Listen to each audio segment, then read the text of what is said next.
On Tech News Today, Square unveils a new way to send cash. Twitter gets sued for gender discrimination, and a new study says apps track you constantly. No surprise there. We've got great journalists from CNET, The Wall Street Journal, and The Verge, so stick around. Tech News Today is next. This is Twit. Bandwidth for Tech News Today is provided by CashFly at CACHEFLY.com. It's time for Twit's annual audience survey, and we want to hear from you. Please visit twit.tv/survey and let us know what you think. It only takes a few minutes, and your anonymous feedback will help us make Twit even better. We thank you so much for your continued support. twit.tv/survey.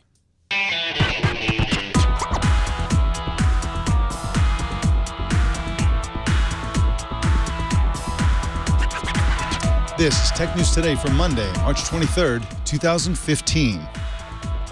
This episode is brought to you by Shutterstock.com.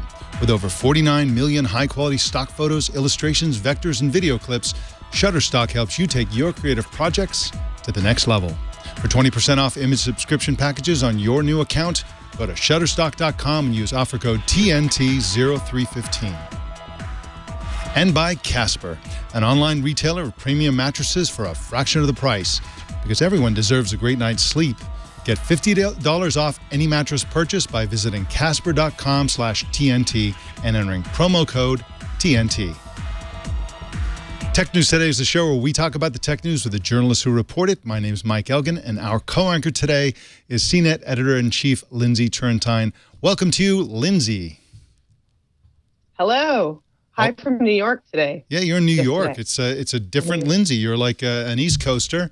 Hope you're representing the West Coast. You know what I'm saying? Hey, Lindsey, didn't you guys have a print magazine at some point? What's going on with your print magazine?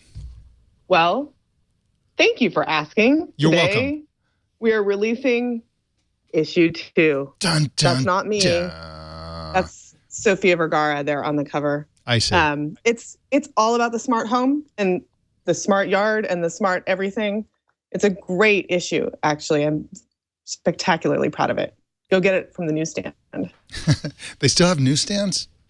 That's amazing. They do. Yes, especially in airports.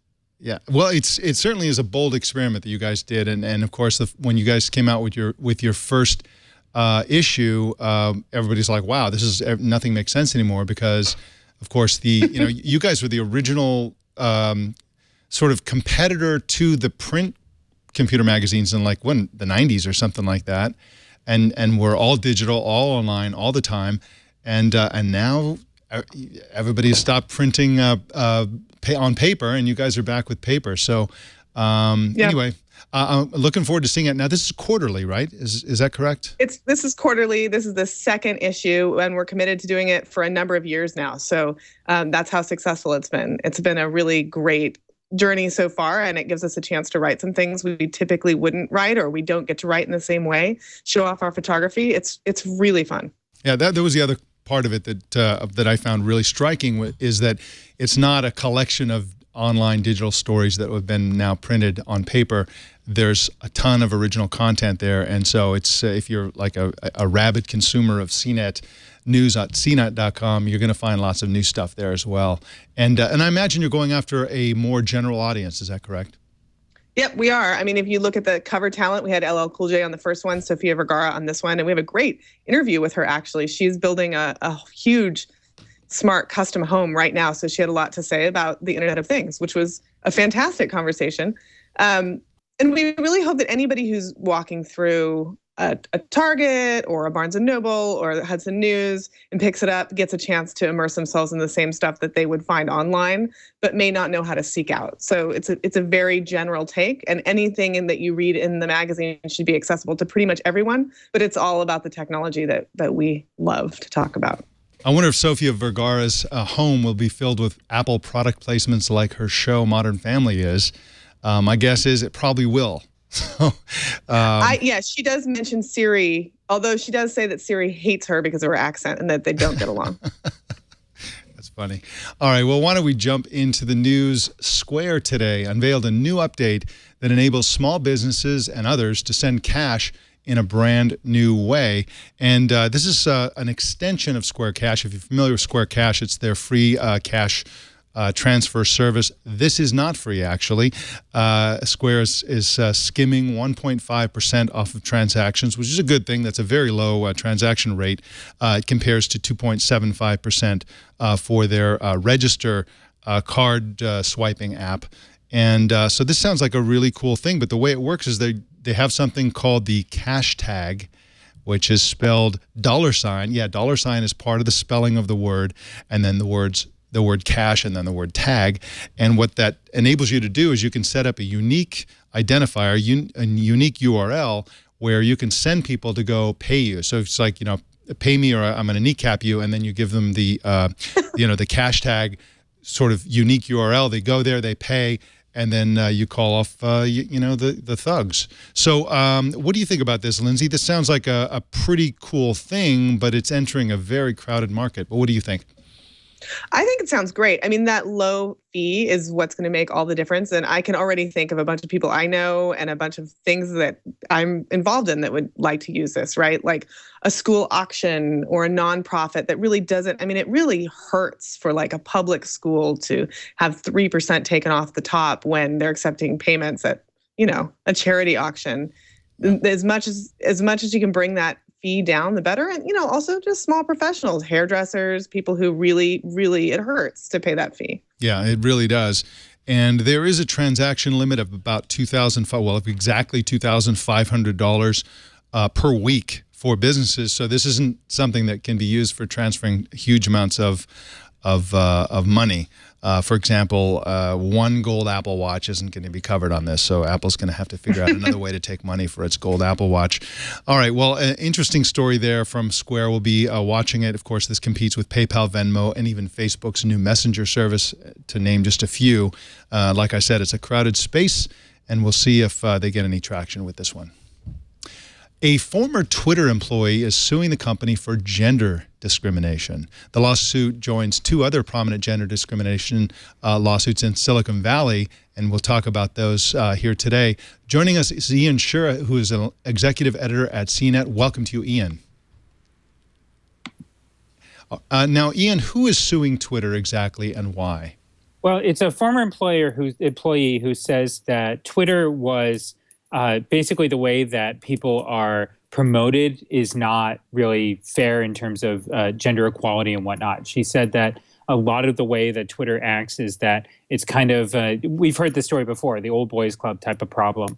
And certainly if you look at Twitter's, this was a conversation actually when they were going public, their upper management is very heavy with men and also predominantly white. And so they have this real problem about making sure that they do have some sort of diversity. And now this lawsuit is really playing into that conversation. And as you mentioned, there are two other lawsuits that have gone on. There's Facebook, which was also sued recently over discrimination. This was more about this woman said that she was belittled at work and that she was at one point asked by someone, why don't you just stay home and take care of your children and stuff like that. So a lot worse in some ways. But part of the problem that this all underscores is the Silicon Valley has a problem with women. It has a problem with ethnicities. And it's been something that's been going on for quite a while. If you remember, there's the Ellen Powell trial that's happening here in San Francisco, where a former Kleiner Perkins person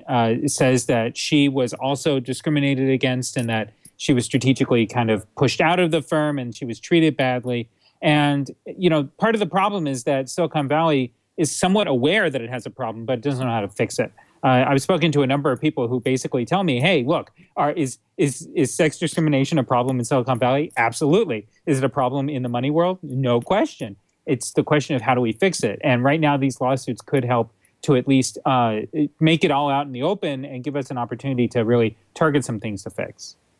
So, Ian, what is she saying is the problem with the way Twitter promotes people? It seems like she's saying there's something about the way the process works that doesn't protect against inherent bias and the biases people may not know that they have. Can you tell us any more about Twitter's system? Sure. So what she claims is basically that promotion in Twitter's senior technical positions, which is where she was, were all subjective, and that they were done by committee that were comprised of primarily upper management, which we've already discussed is predominantly male. So the problem was that there isn't a system set up to make sure that people who are not predominantly male or white have a way to succeed. And that is her problem with it. And that the judgments that this group makes are tainted by the fact that they're not diverse. And so that's the primary problem that she had with the way that Twitter worked. She character, and by she, it's Tina Wang, I believe that's how you pronounce her last name, said that there's something of a shoulder tap, or she had some phrase like that in the lawsuit system, rather instead of a system where all the potential candidates can sort of go into a fair level playing field and be judged on their merits through this process. Instead, she seemed to imply that it's like, they kind of choose in advance who they're going to promote and just go say, hey, come talk to us. Okay, you're promoted, up you go. And like you say, there's this issue within Twitter potentially and within Silicon Valley generally where, it's the old myth of meritocracy, where there's supposed to be a meritocracy, but in fact, group of dudes who all went to school together form a company, and then they hire people like themselves, and then those people become managers, and they hire people like themselves, and everybody's kind of like the founders. And of course, as we're learning with the Ellen Powell lawsuit for Kleiner Perkins, there's a similar parallel system that happens within the venture capital. These are king-making companies that decide which startups get funded, which don't, and so on. And so there's this, widespread issue now. Ian, can you talk a little bit about the Facebook case? That woman's name is Chia Hong. She accused Facebook of wrongful termination, and she's claiming harassment based on not only gender but also race and Taiwanese nationality. Can you talk a little bit about what that case is all about? Well, primarily, her problem, it's less about promotions and more about the way she was treated. As I mentioned, she felt like she was belittled at work. She was treated kind of poorly. And her problem is that Facebook wasn't being respectful toward that. Facebook obviously says that they are working very hard on these issues, and they actually hired someone specifically to work on these things.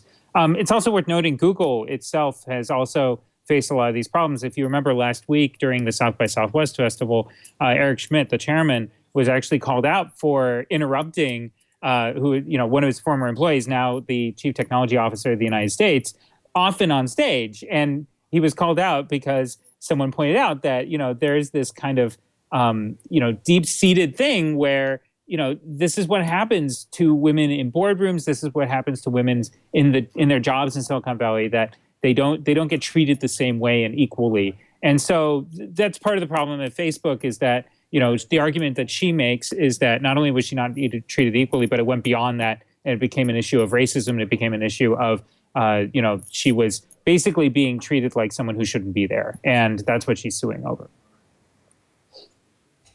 Interesting. Go ahead, Lindsey. It's heavy stuff. It's just interesting how pervasive this conversation has become. It's sort of as if the conversations about women in technology and then conversations about inherent and unconscious bias are starting to overlap, and people are starting to sort of open their eyes and say, hey, there might be a problem here. Yeah. It's an interesting time. It is, definitely. The other problem is that there's quite a bit of backlash happening as well, and not entirely inside Silicon Valley, but around it, of people who say that this is all ridiculous and that it's overstating a lot of the problems. And so what's interesting is we're going to see how this all plays out. But the larger question is, how do we convince these companies, if we need to, that they need to change and get people on board with making that change? And, there's a larger question of the culture war around how women are treated. I mean, you've got the Lilly Ledbetter Act that was passed in 2009 and all these other things around during the Oscars about pay and equal pay around the country. And so how does this play into all of that is going to be a real question, too. And it also raises questions about how this bleeds into the products that these companies make. For example, absolutely. Twitter has had a very long history and very slow response to dealing with harassment. Most of the people who have been harassed off of Twitter that I'm aware of, the high-level people, are women. Yes. Whether it's related to Gamergate or whether it's just harassment in general, or Robin Williams' daughter and so on. the lack of tools, which has gotten better recently, but only recently, especially after there was a public accidental admission that they suck at dealing with harassment on Twitter. But again, this could be an example of a lack of sensitivity toward women, because there are no women in the upper suite at Twitter. And likewise with Facebook, which has a long history of weird sort of censorship, kind of censoring the wrong stuff, freaking out about breastfeeding photos, but not freaking out about exploitative imagery on Facebook and so on. This is culture. There's no getting around culture. There's no such thing as a company without culture. They have culture. They have values. And those values are based on who they are. And so I think, to me, this is one of the bigger aspects of these kinds of lawsuits and what they're going to do about it. So it'll be interesting. And of course, the biggest thing on the agenda right now, of course, is the current Kleiner Perkins Ellen Powell lawsuit, which is happening right now in Silicon Valley. And that's going to be a very, very difficult one, because they're trying to invalidate Ellen Powell's claims by saying that she was incompetent. So how do you prove incompetence at something as nebulous as venture capital? It's not anything you can easily measure. But I imagine we're going to see a lot more of these. And one last question for you, Ian. Do you think there's a chance that the Twitter lawsuit, that Tina Huang's lawsuit, could evolve into a class action, or there could be a class action lawsuit around this? She's certainly seeking it. We'll see whether or not it happens. A lot of these things end up getting settled out of court before they turn into anything. I think the other major lawsuit that became a class action that we can point to in Silicon Valley wasn't around gender issues, but it was around the way that the poaching lawsuit that was settled recently that accused major Silicon Valley players like Apple and Google of basically agreeing not to poach one another's employees and thus keeping wages artificially lower. And so it's very possible it could turn into a class action lawsuit, but there are a lot of hurdles to get there. So that'll be interesting. On a separate note, I wanted to point out, you discussed the way that harassment is handled on Twitter and Facebook. We actually, not to play it up again, but the magazine that we just put out, there's a story about how Facebook is trying to respond to harassment issues, and a lot of the insight about the actual systems that they built to take care of that. So they are trying to deal with some of it, but there are two different things. There's a way that customers are treated and the people who actually use the social networks, and then their employees. And those are two separate things, but they do play into each other, and it's a big problem. Interesting. We'll look for that on newsstands near you. Please do. Ian Sherr is at CNET.com, and you can follow him on Twitter at Ian Sherr with 2 R's at the end. Thanks for joining us, Ian. My pleasure. All right. Got some more news for you in just a sec, but first let me tell you about Shutterstock, a brilliant site that I've been using for a long time in my blogging. If you're going to blog these days, you have to be visual. You have to have stunning pictures. You can't have mediocre pictures, because you'll never compete with all the other visual imagery that's out there. You want to get attention. That's the whole point of having pictures with your blog or your website or your ad or whatever project you're doing. And Shutterstock.com has so many pictures to choose from. You can choose from more than 49 million high-quality stock photos, and also illustrations, vectors, and video clips. They have pictures from all over the world, really brilliant photos, and they add 370,000 new images every single week. So how are you going to find these pictures? Well, fortunately, Shutterstock has brilliant search. It's as good a search as you're going to find on any site, anywhere. You simply put in the criteria you're looking for, and this can be anything. You can sort of, just brainstorm about the pictures you want. You can put in emotions, you can put in colors, you can put in moods, you can put in specific things, companies, technologies, all kinds of things. Just throw it in there. Right now, Jason is plugging in Blue Boat, and lo and behold, an endless wall of really nice blue boat pictures. Really great stuff. It's fun to just go and search for pictures. It's just such a great search engine, and it's really easy to use. And of course, their iPad app. If you have an iPad, you got to use the iPad app, because they have this award-winning iPad app that's just beautiful, beautiful use of the iPad multi-touch user interface. You got to check that out. It's just a fun way to browse Shutterstock and to use it as well, and blog from your iPad. You can try Shutterstock today by signing up for a free account. No credit card needed at all. Just start an account and begin using Shutterstock to help imagine what your next project could be like, and save favorite images to a Lightbox to review later. That's right. You can tuck them away and you can make a decision later, or you can bring in other people and share those light boxes if you can have a sort of group decision making on the images you're going to pick. Once you decide to buy, use offer code TNT0315 and new accounts will get 20% off image subscription packages. That's Shutterstock.com for 20% off image subscription packages on new accounts. Use offer code TNT0315. And we thank Shutterstock for their support of Tech News Today. A new study found that some smartphone apps track user location constantly. The study conducted by the computer scientists at Carnegie Mellon University found that dozens of the apps tested averaged a location check every 3 minutes or so, enough for the app developers to form a detailed picture of user location at all times. Elizabeth Dwoskin is a reporter for the Wall Street Journal and joins us now and on the show for the very first time. Welcome to you, Elizabeth. Thanks for having me. Thanks for being here. Now, can you tell us more about how this study worked? Sure. So what the researchers did is they recruited participants from the Carnegie Mellon student body and also from Craigslist and just said, do you want to participate? If you're an Android user, want to participate in a study about the use of your apps. And so they had 23 participants. It's a small number, actually. But what they did was they went into a program that Google used to offer on a previous version. It's called App Ops. And they are able to see how often every app collects your location, your calendar, your contacts, all sorts of personal data about you. And then what they did in the second half of the study was they sent people notifications saying, today, 5 apps accessed your location 400 times, including Groupon, Facebook, Google Play Services, etc. And they told people, and they saw whether telling people had an effect on whether they would restrict app permissions compared to a control group. So how did they find the worst offenders? Or can you say, even though it was a pretty small group, were there some worst offenders, since it seems like the app selection was voluntary, right? These volunteers chose whichever apps that they wanted to use and use on a regular basis, and that's what got tracked. Well, that's what I think is interesting about the story, actually, is that a lot of people who use apps are aware that are aware that apps that they can give, sorry, my phone's ringing, are aware that they give away their location data. Obviously, if you use any Maps function, if you use Google Maps, you give your location away. If you're looking for nearby deals, you're aware that you are. So savvy consumers know that. But so many of these consumers had downloaded those apps, giving permission to the app to access their location. However, when many of them found out just how much apps were accessing their location, they restricted the permissions. So one example of that would be the Weather Channel. Another would be Groupon.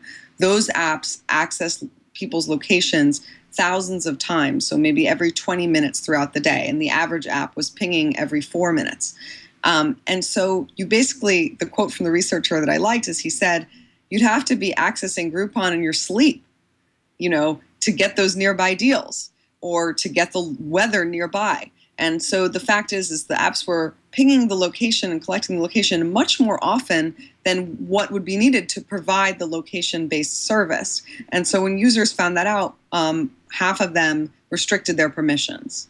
Now, did this study take a look at how often the location gathered by an app is shared with advertisers? Not this particular study, but the researchers who have done this are kind of well-known computer scientists that study privacy. And they have a previous study from last summer which found that 73% of the time those apps are sharing it with an ad network, which means that potentially hundreds of other parties can access your location. And the frequency of it means that they can basically plot your comings and goings in great detail.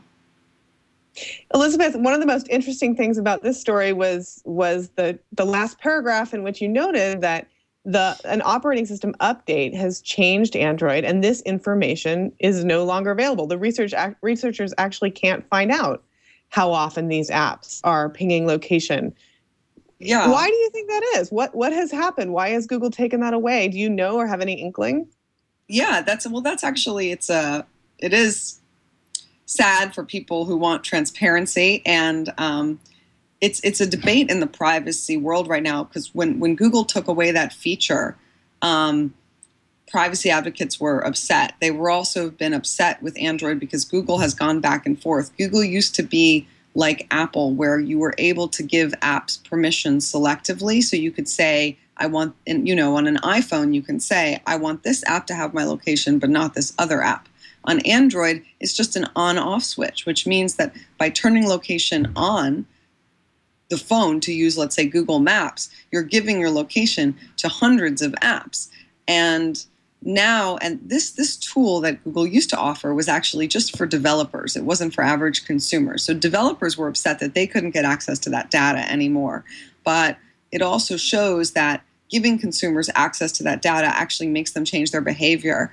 And that's pretty interesting in terms of behavioral science, because a lot of consumers say they care about privacy. Something like, according to Pew, 91% of consumers feel they've lost control of their personal data and are worried about it.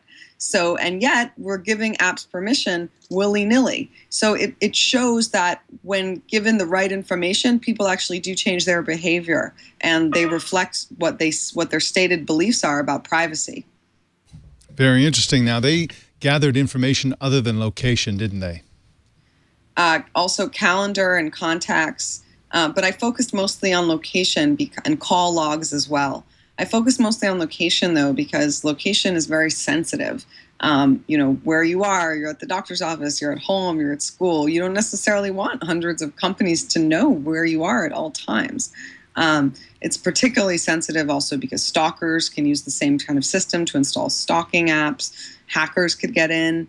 So, and also because location, you're constantly moving around with your phone, the apps need to collect your location a lot if they want to do it. So with your contacts, that doesn't change so often, but your location changes all the time. So of all the types of data, location is being collected much more frequently than those other types of personal data. Interesting. You can find Elizabeth Dwoskin by creating an app and tracking her on her Android phone. Just kidding. Don't do that. You can find her at WSJ.com and also on Twitter at Eliza Dwoskin. Let me spell that, LIZZADWOSKIN. Thank you so much for joining us today, Elizabeth. Thanks for having me. All right. Remember when we told you last year about Firechat, which is a wireless mesh networking app that lets you connect without a connection? The app uses Apple's multi-peer connectivity framework for the mesh networking on iOS, and the app was used in protests around the world when authorities cut off internet access. Well, now the company behind Firechat, called Open Garden, is making a weird new product. Russell Brandom is a reporter for The Verge, and he's here to tell us about this weird new product. Welcome to you, Russell. Hi. Great to be here. Glad you're here. Now, what the heck is Greenstone? Yeah, so I got one right here. You can see it. It's this little Greenstone. People say it's Tamagotchi sized, if you're of a generation that remembers that. Yeah, it's basically, so the problem with mesh networking is always you need a lot of phones sort of densely packed for there to be enough people in the mesh for the network to work, because they're all connecting directly to each other, which it's either Wi-Fi or Bluetooth, but it's a very short range thing. So it tends to be crowds of people, whether that's, a protest or a concert or just, an airplane. It's when, everyone's got one phone and they've all got it in their pocket and they're all squeezed together. So how would you make the same thing work without that dense connection? And the answer is, well, what if we give people these little widgets? And, when I met the Open Garden CEO, he was wearing it around his neck, just as sort of a necklace. And, you could just leave them on tables if you say, oh, well, we want people to be able to mesh connect here. It's just very small. You can take it. It's very durable. You can drop it if you're worried about dropping your phone. This will withstand a little bit more. And it just goes a lot of places phones don't. And the idea is, you get these plus everyone's phone, you get a much denser mesh. Oh, and if you shake it, it lights up. You can see it lighting up here. That means it's waking up and looking for connections. So why is it Bluetooth only? And I guess my big question is, while you can take it places where there aren't as many phones, when would you, right? Like presumably if you have one and you're wearing it around your neck, you're also probably a person who has a phone. Does it sound like something that's really more useful in settings where people are not touching this product? I think it's one of these startup things where it's definitely not useful for doing any of the things you already do with your phone. it's sort of useful insofar as this is a cool new thing that you might decide you want to do with your phone. And again, I mean, this isn't, you still need a crowd of people. It's just that now it can be a sort of slightly less dense crowd of people. So one of the examples they gave is they're thinking of sort of giving these out at college campuses. And if they just have enough of them around, the college quad, then you wouldn't need this huge dense concert crowd of people. It could be sort of, if you think of a lot of people in the park, they could all be connected through mesh if everyone has their phones and there's sort of a bunch of these around. And it also stores messages, doesn't it? Can you talk about that functionality? Yeah, so that's one of the interesting things. So so suppose we set one of these up in the Verge office and we just had our chat room going. I could leave a message for someone and maybe they're not there to receive the message right at that time. It will stay on the hardware on this and sort of leave my phone, go to this. I can leave, and if the person comes back later and is in Bluetooth range for the phone, they'll receive it sort of then. So it bridges over space and it bridges over time. The idea basically being with any of these mesh networks, it's sort of a very ad hoc network. You're constantly making new connections and losing other ones rather than sort of everyone being connected to a sort of central cell tower all the time. And so by having something like this that's an intermediary that's storing these things, you can do basic stuff like chat rooms without having to be connected constantly. Maybe you get disconnected from some other part of the group for a little while and then you reconnect and then their messages come in. And so it's sort of trying to make that type of connection more robust and more functional. It seems like it could almost be like this is an unintended use probably, but it sounds like a geocache for messages. Just go wander around and find your message. It'd be kind of cool. So how can you get one of these? When do they ship? How much are they going to cost? Are they available anytime soon? They're not. That's part of what's interesting. So I think right now this is a prototype. It says prototype in big level sort of letters. They were handing them out at South by Southwest and sort of trying it out. I think you will probably see them at a few electronic music festivals, just because that tends to be a place where Firechat tries out new things. They're exploring trying it out on college campuses. I think they're not selling them at the moment just because they're still working out exactly how it should work. How long do we want battery life to be? Are we willing to have a little less storage in exchange for longer battery life? These are very sort of standard market testing questions, but I think they're still figuring it out. And in the meantime, they can use it to promote Firechat by sort of having them at these areas. So I think that's how they're using it right now. But in the future, who knows? Nice. Russell Brandom is at theverge.com, and you can follow him on Twitter at Russell Brandom. Thanks for joining us today, Russell. My pleasure. Well, in product update news, the Fitbit Surge, which is a $250 GPS-enabled watch, is getting new support for tracking bike rides. That's right, you bike people are in luck. The update turns the Surge into a biking computer and fitness monitor for bike riders. And Fitbit also announced multiple device support today, so users can seamlessly switch from one Fitbit device to another while the app continues tracking activity. Very convenient if you are a multiple Fitbit person. And if this does not are, solve you know my who you problem. Are. It does not. Your problem is not that you have so many Fitbit products that you know. No. Also, it still doesn't have support for kayaking. Well, I want them to fix my niche use case. If you put a Fitbit watch on each paddle while you're kayaking, I guess only uses one paddle, right? What do I know? One paddle, and that movement, it just doesn't. It doesn't trigger. I see. Well, they'll get on it, I'm sure. Serious problems. Sure, they'll get right on it. Well, Facebook is working on a phone dialer app for Android called Facebook Phone, according to a leak at Android Police. We don't know much about the app other than it has something to do with dialing the phone. You can also block calls, and it has some sort of caller ID information. But this is another example, Lindsey Turrentine, of Facebook sort of replacing fundamental functionality on a smartphone and also naming it something very fundamental, like, messenger, camera, in this case, phone. This is obviously part of Facebook's strategy of cramming your phone with as many Facebook apps as it possibly can cram on there to, I guess, shelf space, I guess, for the same reason that companies put big boxes on shelves. Presumably your phone is already a phone. So maybe this is more for devices that don't dial themselves, or maybe it's just for the convenience of getting to contacts without them having to actually share their phone number on Facebook. It's very interesting. But you know that Facebook tried a physical phone and that totally flopped. So maybe this will work better. Maybe it will. And of course, Facebook wants the phone functionality to be just another app. This actually could be a front end to Messenger for the phone functionality of Messenger. But we'll see. It's, what can you say? Facebook will be Facebook. And they'd love to have lots and lots and lots of apps. Well, we're going to wrap up the show with some more news in just a minute. But first, let's talk about our new sponsor, Casper.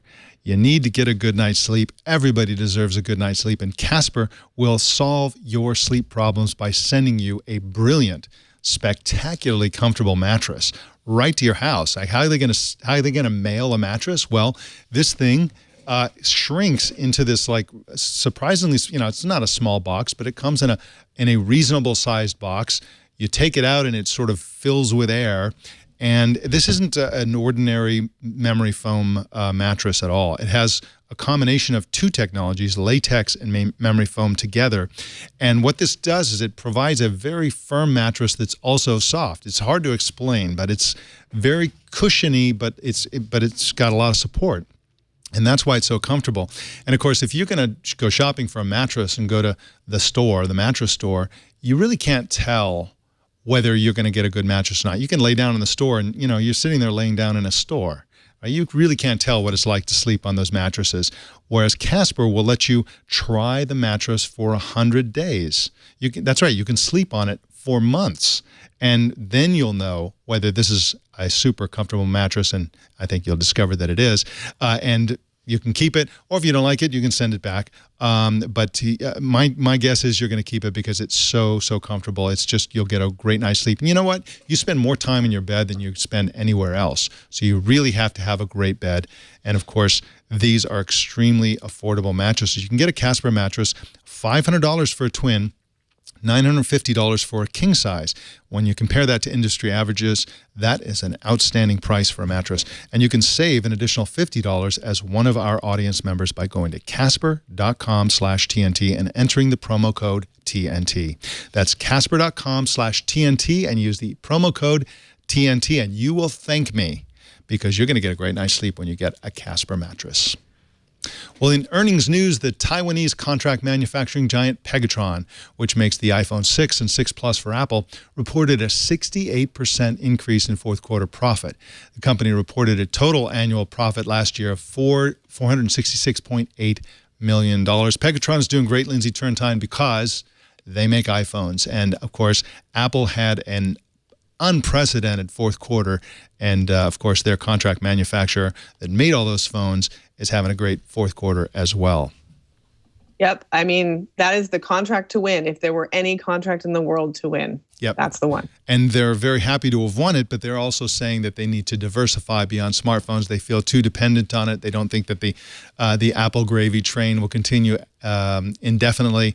And with margins coming down and so on, I think that's probably a good idea for them to diversify to the greatest extent possible.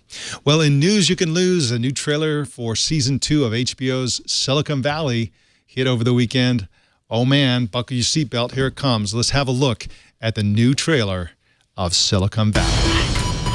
I just got humiliated by a teenager. All I care about is Nucleus is better than Pied Piper. We need serious funding to go up against Nucleus. I want to back you. Brand awareness. We're getting Pied Piper out there. Synergy, bitches. Know what that means? Does it mean taking a stack of cash and lighting it on fire? Crazy. I love this guy. This is war. If there is any greatness in any of you at all, now is the time to access it, please. Maybe start after lunch. Lori, you can sit down if you want to. Do you want to? I'm standing, but you don't have to. I'm okay to stand. Monica. We've got a few weeks before we crash and burn. This is a nightmare. Everyone's watching. I've never felt like I was anyone's bro before. The only people who've used that term with me were assailants. And I'll go find some hoes to prioritize behind you. Are you trying to say bros before hoes? It's sexist, but it's about friendship. Who got the power? Who got the juice? Me, I'm not the bionic man running loose. I still can't believe you gave the servers a man's name. Sorry, I couldn't remember your mother's name.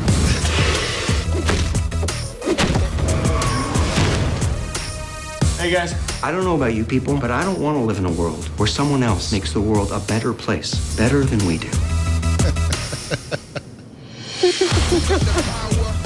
That's the best show on TV as far as I'm concerned.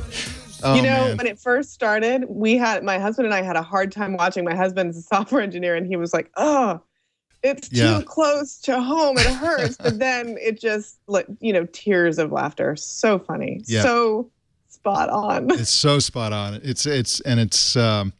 They really nailed it, and they exaggerate in just the right, but it's so smart. A lot of their humor, a lot of the scenes that they depict are so kind of inside baseball-y in Silicon Valley. It's just shocking that this would be sort of this mainstream show, simply because, of course, Lindsey, you and I see this kind of stuff all the time. Your husband sees it as well.